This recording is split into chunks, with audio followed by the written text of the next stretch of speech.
What did we learn from the Miami Hurricanes coordinators this week? Well, for one, on both sides of the football, Miami failed against Georgia Tech in the same statistical category.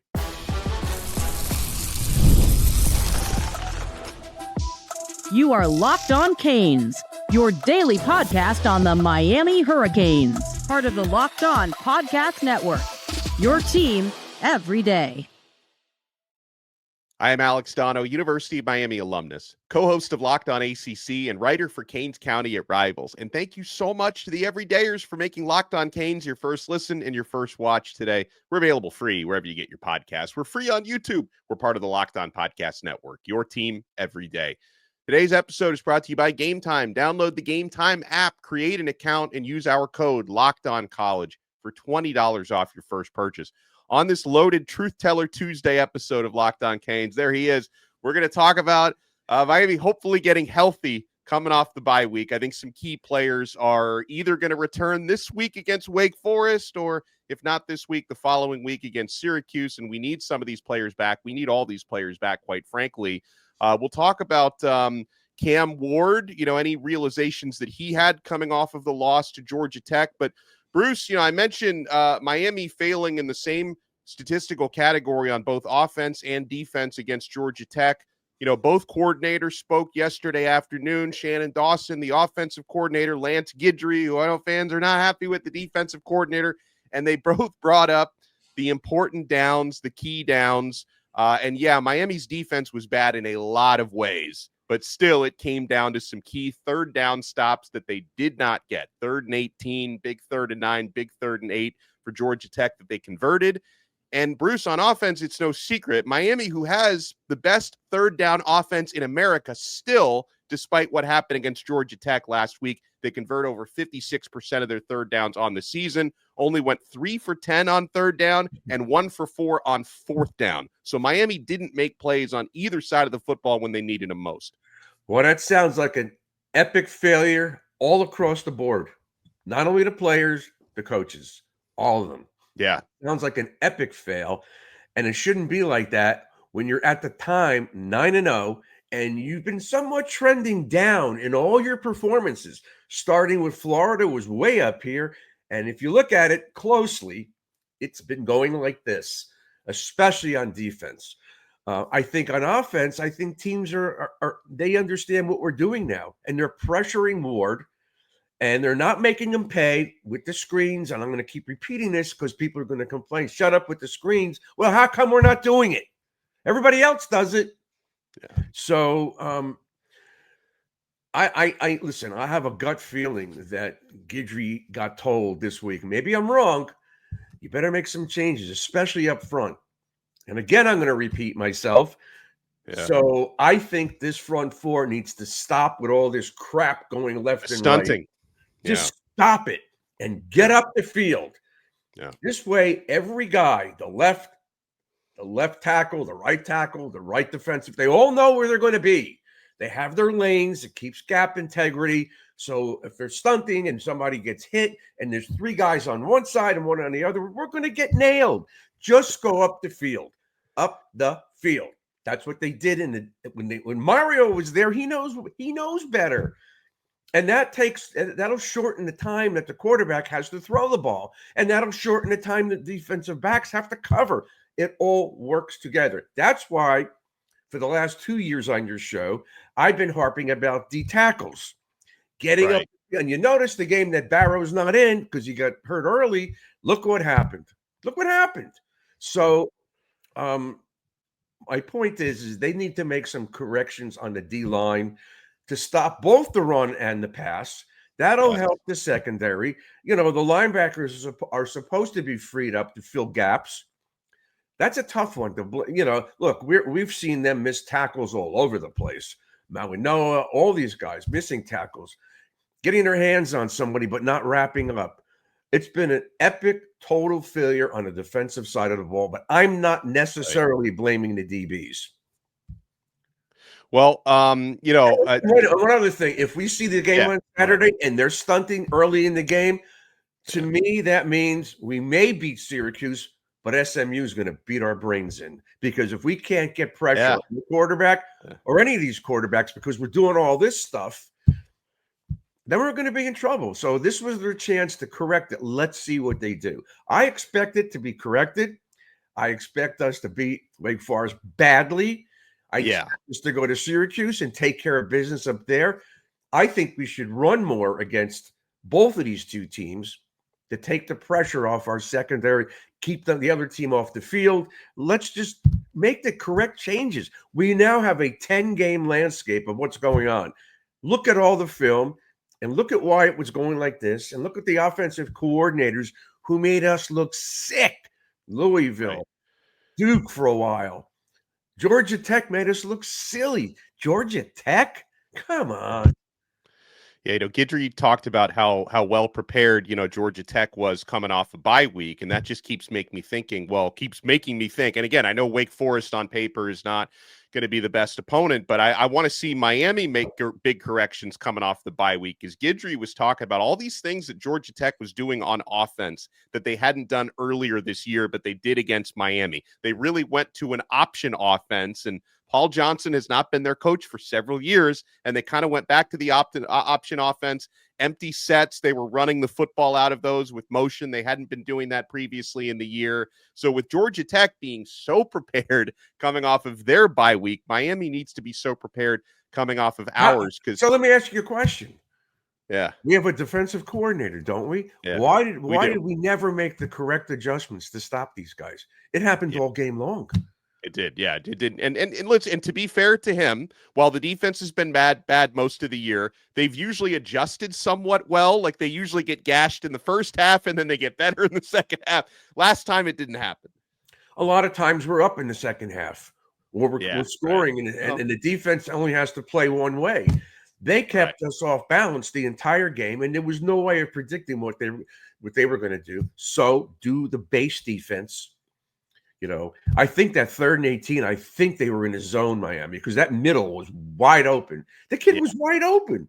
Yeah. He ran for 19 yards. He turned around. The ball was in his gut. First down. What is that all about? Yeah.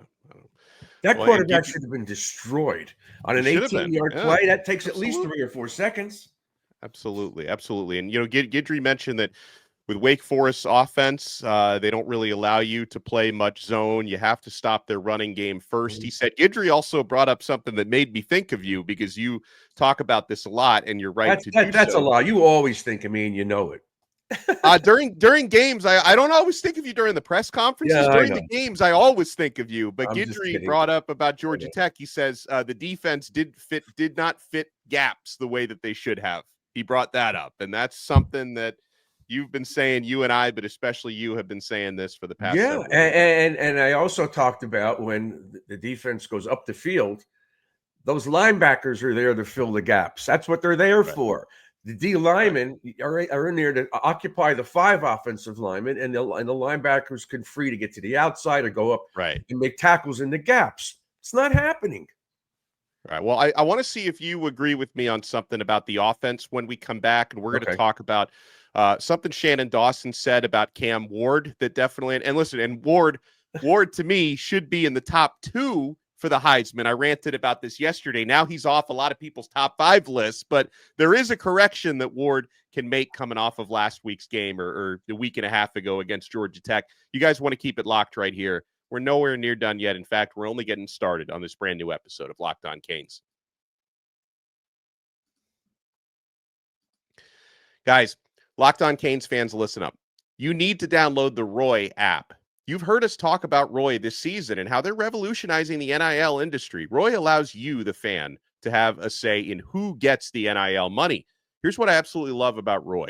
You get your money back if that player transfers. Roy is helping us keep our team intact, and that's actually really good for the game long term. And guys, we've had so many great moments that we've honored on Roy this season, like Xavier Restrepo, when we made him player of the week recently, when he sets every Miami career receiving record. We deposited a little appreciation into Xavier Restrepo's Roy account. To do that, download the Roy app. You can see what the logo looks like if you're watching us on YouTube, or go to joinroy.com. Now let's get to this week's Roy Player of the Week on Locked On Canes. coming off a bye week, we're mixing up the formula a little bit because I want to honor the player that everyone's talking about, even though he hasn't played since week 1, but he might play again this week, and that's Damari Brown, because Miami needs him back in that defensive secondary. So we're going to throw some money into Damari Brown's account on Roy. Every contribution counts, 10, 20 bucks. It all adds up, and it's going to help your favorite players stay put. Join me and show some love for Miami cornerback Damari Brown. Download the Roy app or go to joinroy.com today. Use promo code LOCKEDON. Every athlete from every team is there. No purchase necessary. Void where prohibited. Go to joinroy.com for full terms. Roy, support the players. Change the game. Speaking of games, we're also proudly brought to you by Game Time. Guys, we're getting the best deals on tickets right up to the last minute. The deals actually get better at the last minute on the Game Time app. I love a new feature on Game Time called Game Time Picks that makes getting tickets to see your favorite teams play live even easier. Game Time Picks filters out all the fluff to show you only incredible deals on great seats so you don't have to waste time searching through thousands of tickets. Guys, I love the all-in pricing feature on Game Time, which shows you the total upfront with no surprise fees at checkout. Get a panoramic view from your seat in the app before you buy. And they've got the lowest price guarantee, or Game Time will credit you 110% of the difference. So take the guesswork out of buying tickets with Game Time. Download the Game Time app, create an account, and use code LOCKEDONCOLLEGE for $20 off your first purchase. Terms apply. Again, create an account and redeem code LOCKEDONCOLLEGE, and we'll give you $20 off. Download Game Time today. What time is it? It's game time. Thank you for making this. What? Nothing. Now you do that with one breath. Yeah, I mean, I don't breathe a whole lot, Bruce, and here we are. All right, so for as worried as we've been about Miami's defense, the offense, their possessions were limited, but they didn't play well. They only scored 23 points, 3 for 10 on third down, 1 for 4 on fourth down. But we're not worried about that offense bouncing back, right? Like, Bruce, we're only worried about the defense because Miami's offense. Are you I'm asking you? Yeah, I'm worried about that was uncharacteristic. Well, you know what? If we don't get the other team off the field, there's no rhythm. I thought Cam Ward had absolutely no rhythm last week, none. Plus the fact that if you watch us play offense, we're still running the clock down. Why? Why can't we get out of after the play, get back, no huddle, call the play, go? Keep these guys off balance. Why are we always adjusting to everybody else what they do? I don't like it. Now, I'm not sitting here complaining. We're 9-1, but I think we should have been 10-0. I said 12-0.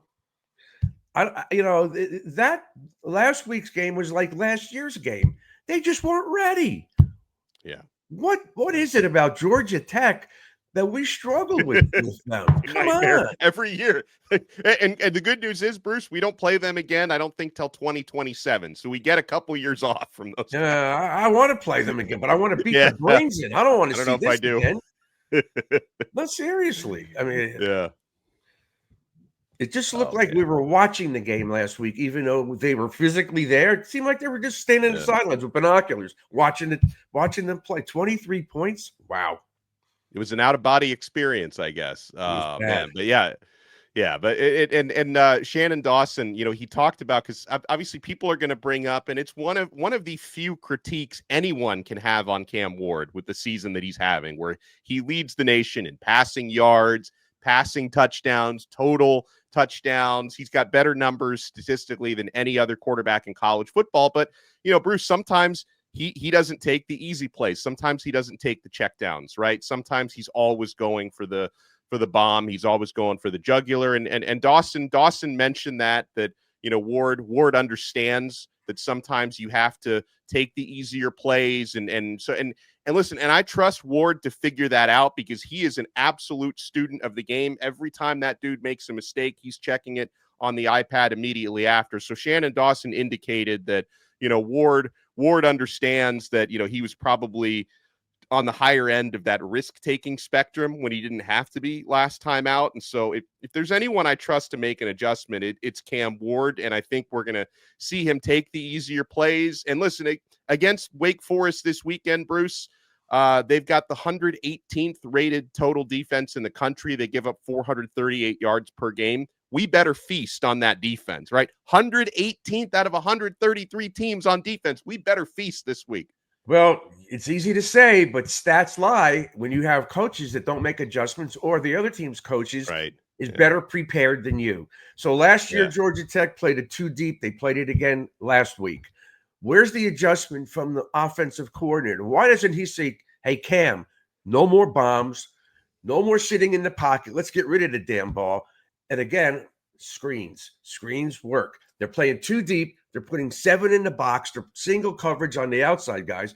But that pass rush is getting to him constantly. That's the blueprint to play. Yeah, but I will also say that, and I put myself through the painful experience of watching that Georgia Tech game again. The pass rush. Yeah, I'm a hero for doing punishment. I'm a glutton. I'm a glutton. You know, I was wearing like a lot of leather. You know, I was going through the whole punishment thing. But the sacks and a lot of the pressure, it was really about the quarterback holding on to the football in that instance, more so than it was on the offensive line. So I think that was more quarterback inflicted in that instance. So I give more. I probably put more of that on the quarterback than I do on the offensive line. Anyway, so what else have you got? You want to talk about Ward, where he stands? He's not in. Look, they hate Miami. People hate Miami. The country hates us. They love us or they hate us. At least there's an opinion. He's not going to win. Maybe I don't even know if he would have won it had he thrown for 400 last week. If he's not making spectacular plays and pulling things out of his behind, he's not going to get it. And so this kid from Colorado Hunter. Player, he's great. He's going to play 100 plays a game. Yeah, and I don't want to sound like a hater because if Travis Hunter wins the Heisman, I won't lose a second of sleep over that. Right? If another quarterback wins the Heisman over Ward, like people are starting to talk about, you know, Jackson Dart at Ole Miss, who's having a great year, but his numbers aren't nearly as good as Cam Ward's numbers are this season. You know, people were, I think after, you know, if you watch the Oregon game against Wisconsin, they won the game, but it wasn't a great showing. So I think that knocked Dylan Gabriel down a couple of pegs for now, but like he doesn't have numbers compared to Ward. People were trying to put him in the high. People are trying to put Jalen Milroe back into the Heisman conversation. Like if another quarterback wins it over Ward, it would really piss me off. When it comes to Hunter, I don't want to sound like a hater because again, like he's playing two ways at that level. It's an accomplishment. It's something you don't see very often. But at the same time, Bruce, tell me if I sound like too much of a hater because Travis Hunter, he's not the best wide receiver in the country, nor is he the best cornerback in the country. So if he's not the best at either of those things, you essentially give him the Heisman because he has a crazy snap count. Is he the best player in the country? Who else does what he does? Yeah, I don't know. I guess that's the argument, right? That's the argument. Who else does? You know what we need to do? We need to give Cam Ward some snaps at safety. Couldn't be any worse. Hey, yeah. Keep him on the field the whole time. Give Ward some snaps at safety. Wouldn't be worse than how we're playing already at that position. Yeah. And let him show for the next couple games. He's a two-way player. I don't care about the Heisman for him. It would be great, but I'd rather see us win the ACC for the first time ever, get a bye in the first round of the playoffs, and let's see what we can do against whoever wins those first round games. That's what I want. I'd rather have that than the Heisman, to tell you the truth. Yeah, no, you know, I hear you on that. If he throws for 600 yards this week, but we lose in the title game or we lose to Syracuse, what good is that? Yeah. Oh, man. So you talk about getting healthy. What's going on with I want to get into that. We could use a boost. Now, I know people would say, hey, we maybe don't need these guys against Wake Forest this weekend, but I'd like to get them, especially Damari Brown. I'd like to get him some reps against Wake Forest before we need to count on him, probably even more against Syracuse. So you guys want to keep it locked right here. We got the truth teller, Bruce Warner, with us. I am Alex Donno. We're nowhere near done yet on this brand new episode of Locked on Canes. You want to keep it locked. I love a great deal as much as the next guy, but I'm not going to crawl through a bed of hot coals just to save a few bucks. It's got to be easy. No hoops, no BS. So when Mint Mobile said it was easy to get wireless for $15 a month with the purchase of a 3-month plan, I called them on it. And turns out it really is that easy to get wireless for $15 a month.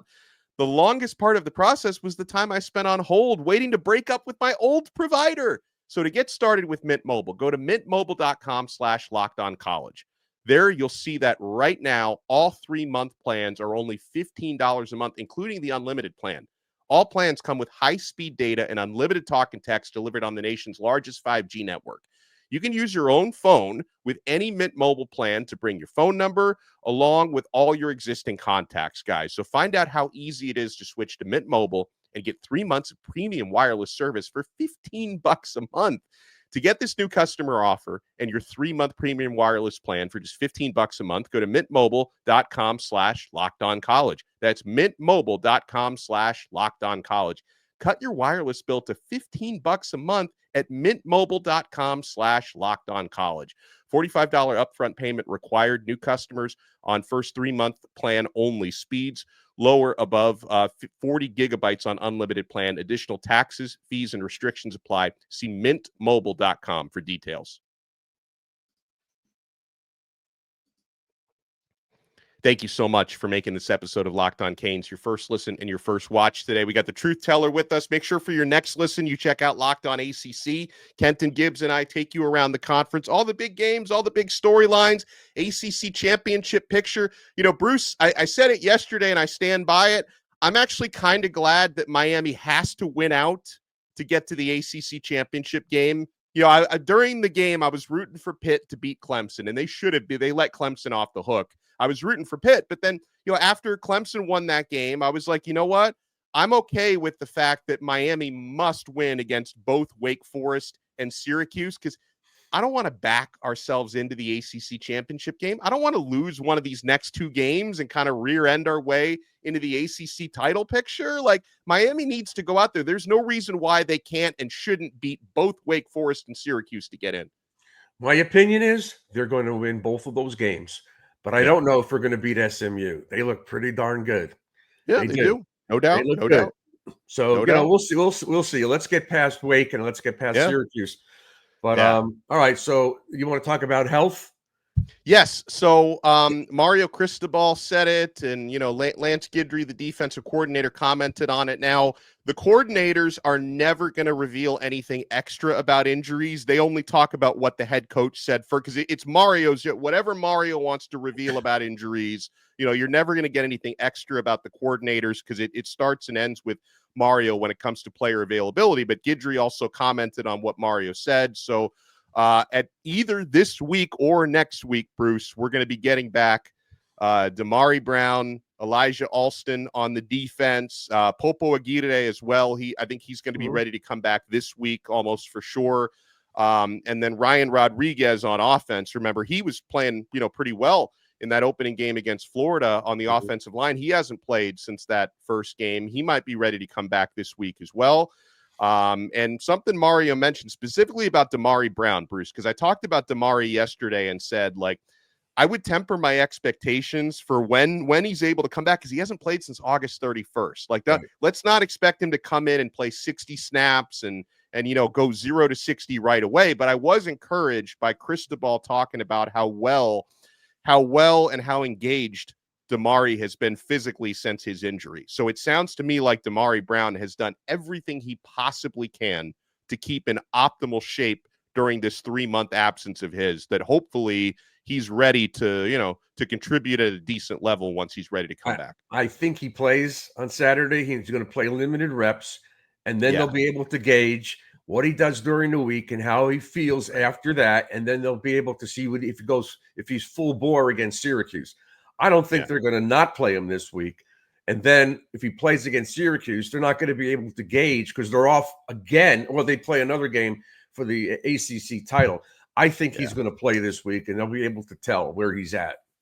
Yeah. You know? Yeah, no, definitely. And for everything, Bruce, everything we've talked about, how, you know, the defensive line has not played at an optimal level. Elijah Alston is someone who can help you fix some of those issues because he's got a very high football IQ. So that's someone we could use, you know, for these people next picked on him like crazy. He may have had one not so great game, and I saw his name everywhere. He's not doing it. The kid gets in the backfield.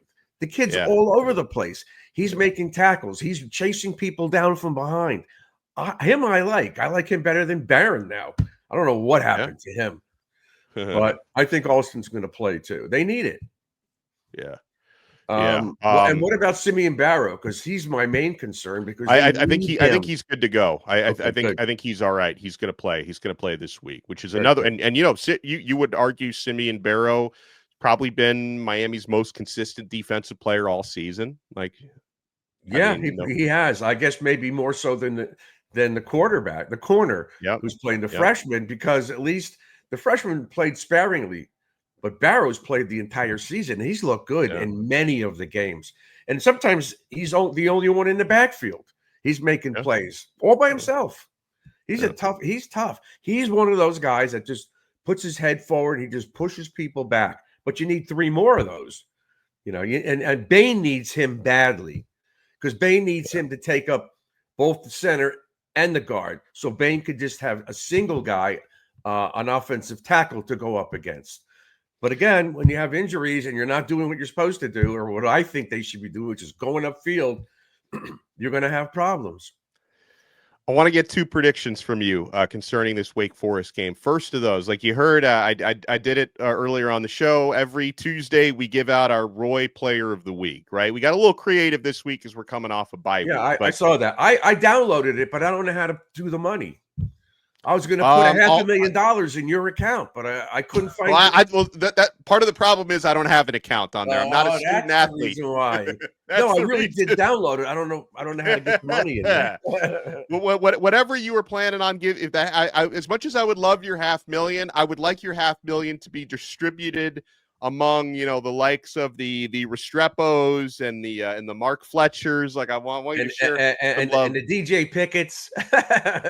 Right. Well, yeah. I don't think you can give money to high school players on that app. It's got to be, it's got to be college players. No, but I would like. Who do you think in this Wake Forest game? Who do you think is going to have the standout performance this week? That's going to get us Roy Player of the Week for next week, Bruce. And it's okay if it's Cam Ward, right? I mean, that might be it might have to be. It may have to be. It may have to be. I'd like to say somebody else, but no, I think it could very well be Cam. He can't be happy with his performance. He just can't be. Yeah. So I expect him to light these guys up. Yeah, he may have a pick or something like that, but I think he's going to throw for 400 yards. But again, as I said earlier, I really think we ought to start jamming the ball down people's throats. Yeah. Even if it costs him stats, we've got to. And put in other running backs too, please. Yeah. Not that I don't love the other 2 guys, but I want to see, and I want to see Allen get in there. He's good too. Yeah. And again, if these guys are in the game, for the most part, they might not be getting the ball. Like when you see Fletcher in there, or when you see Martinez in there, more often than not, they're running the ball and they're running between the tackles. So do something else. Be creative. Use them in the screen game. Use them in the swing pass game. Man, it's just frustrating to watch this kid get sacked, and there's so many other things they could do to prevent this. The guy that I would like to see us honoring as the Roy Player of the Week next week, I really want it for Rueben Bain. Like I want, because I feel like because I start to see these hot takes from some Miami fans, keeping in mind, like Bain missed several games. He's not been healthy. He's been playing through some injury issues this year, but I start to see people like, oh, was this guy a bust? Was he overrated? No. Rueben Bain is going to be fine, and I hope that this is the game where he really gets back on track, gets a couple sacks, gets a TFL, just really disrupts Wake Forest and doesn't let their offense do anything. So I'm hoping that at this time next week, we're talking Rueben Bain for Roy Player of the Week. Well, you know what? I don't really care. I want us to win. It's more about the team than it is any one of these guys, because I can't predict who's going to be the player of the game. I just want to see our team be the better team, and be the better team in a dominant fashion, which we haven't done in quite a while this season. 9-1 is a very deceiving record. Don't want to be negative, because I'm going to hear from everybody, but we could be 6-4. We really could be, or 7-3. Yeah. Very easily could have been like that. And then what do you say? So, they lost the game, which was trending like that anyway. Now let's see about the coaching and the staff and the players and how tough they really are, and all the go 1-0 every week, and all the crap we've heard all year. Not that it's crap, but it's coach speak. I want to see us put something together. We dominate these guys, dominate Syracuse, and get ready for. I think it's going to be SMU. I don't see them lose.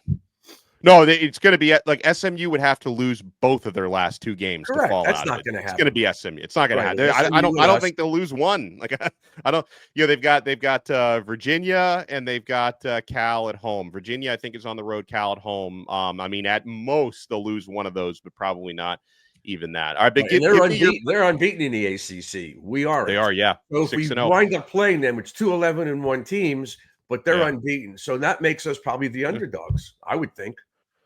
I feel like we would be favored in the game. But a lot of Miami fans would be like, "Are you sure?" I feel like we would be favored in the game. But what's your prediction for Wake Forest? Miami is now, I'm looking at the FanDuel odds, 23.5-point favorites against the Demon Deacons. What do you think the final score is going to look like? I think we're going to light them up. I think we're going to score in the 40s again. I think somewhere around 5 or 6 touchdowns and 2 or 3 field goals. I think we're going to score at least 7 or 8 times with the possessions we have. So I'm saying something like 45. I don't know. I don't think their offense is so great. Maybe 45, giving our defense 45 to 20, something like that, which covers the spread. 2 touchdowns, one of them being lucky, 2 field goals, and that's it. So I'm saying like 44, 45 to 20. Yeah. I'm going to say 48 to 24. I'm going to go with that. What's the same? We're going to double them up. That's a 24-point 24-point spread, yeah. Oh, you're better at math than me. You got there a lot quicker than I did. We appreciate your time as always. He is the truth teller, Bruce Warner. Guys, make sure you hit that thumbs up button, subscribe to Locked On Canes, subscribe on Apple Podcasts, Spotify, subscribe on YouTube, and we will talk to you again tomorrow on another episode of Locked On Canes. We are part of the awesome Locked On Podcast Network, your team every day.